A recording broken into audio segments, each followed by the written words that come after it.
On l'a dit et c'est validé, il n'y a rien de nouveau sous le soleil. C'est pourquoi ici, le salon des affairages n'ouvre qu'en fin de journée. Madame, monsieur, bonsoir et bienvenue au cocktail des news signé MMB. À la carte de ce 3 février, journée internationale sans paille. C'est le 3 février 2018 qu'a eu lieu la toute première journée internationale sans paille à travers plus de 35 pays. Lancée par un collectif d'associations qui travaillent à réduire l'empreinte carbone de la consommation humaine, son objectif est simple. Sensibiliser en une journée le plus grand nombre de personnes à la pollution plastique en initiant un geste simple. Mon soda, servez-le sans paille. Ce petit tube de plastique, fort peu utile, au demeurant, est très facilement jeté au sol, sur la plage, dans la nature, créant ainsi une pollution visible et non biodégradable importante. Alors pour aujourd'hui, bas les pailles. Côte d'Ivoire, les 50 délicieuses recettes dévoilées. Le photographe ivoiro-libanais et passionné de tourisme Nabil Zorkot vient de signer avec les éditions Profoto la nouvelle cuisine de Côte d'Ivoire entre tradition et modernisme. 50 délicieuses recettes faciles à réaliser. Une occasion de promouvoir la destination touristique ivoirienne par sa gastronomie. Véritable bible pour découvrir la beauté de la Côte d'Ivoire dans votre assiette. Ce beau livre de 126 pages qui dévoile l'art culinaire ivoirien riche, divers et varié, s'inscrit dans la droite ligne de l'ambition du ministre du Tourisme et des Loisirs, Siandou Fofana, de labelliser la gastronomie ivoirienne aux normes internationales, avec une nouvelle génération de chefs cuisiniers passionnés des saveurs du terroir et qui ont décidé d'accompagner la stratégie Sublime Côte d'Ivoire lancée par le ministère du Tourisme et des Loisirs. C'est tout un programme pour le plaisir des fins gourmets.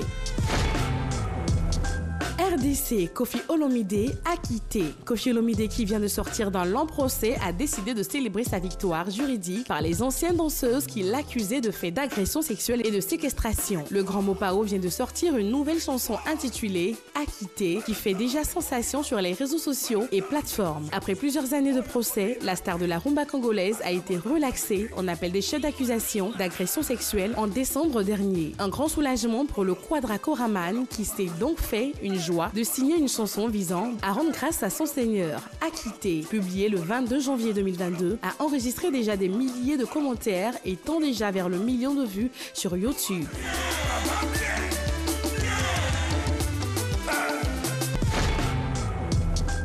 États-Unis, Britney Spears démolit sa sœur. La hache de guerre n'a jamais été aussi loin du sol pour les deux sœurs et les récents événements littéraires ne vont rien arranger. Jamie Lynn Spears assure actuellement la promotion de son livre autobiographique Things I Should Have Said, toutes ces choses que j'aurais dû dire, paru le 18 janvier. Ce que Britney ne voit pas d'un très bon œil. Sur son compte Twitter, Britney Spears a effectivement fait part de son ras-le-bol dans un très long post publié le 13 janvier 2022. Entre autres, elle reproche à sa sœur de n'avoir jamais été là pour elle. Depuis qu'elle a été libérée de sa tutelle, et bien qu'elle ait retrouvé un semblant de bonheur avec fiançailles et projet de bébé, Britney Spears assure qu'elle garde une certaine rancœur vis-à-vis de ses proches et qu'elle pourrait aller jusqu'à porter plainte. Britney, pardon doucement.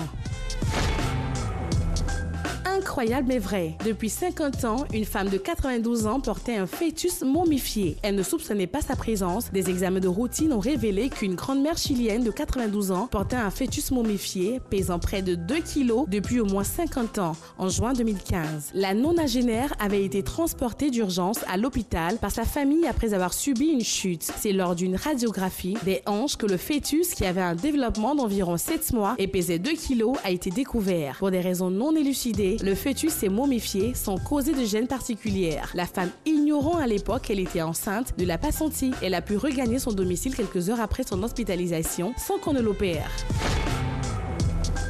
Et bien voilà, maintenant faut qu'on se le dise. Une étude publiée en 2012 a certifié que tomber amoureux prend seulement un 1/5 de seconde. Et vous, là-bas, le saviez-vous ?